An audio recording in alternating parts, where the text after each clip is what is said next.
Për një martesë gjatë, ndoshta s'ka formula eksakte, por që shprehja e hapur e vlerësimit për partnerin ose partneren është gjithmonë diçka e mrekullueshme, kjo s'ka vend për diskutim.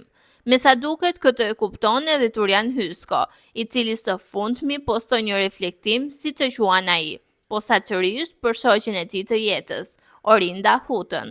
Në një foto të Orindës që duket se po punon përpara laptopit, Turiani shkruan: reflektim në një pasdite tetori. Kjo vajza e do shumë punën, e merr gjithmonë shumë seriozisht. Më ka befasuar gjithmonë korrektësia, pasioni me të cilin ndjek çdo punë, dhe më pas vazhdon me një vëzhgim të admirueshëm.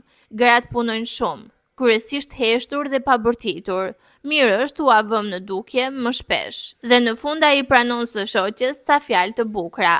Unë personalisht mësoj shumë nga ty, Orinda Huta. Përfundon postimi i Turit në Instastory.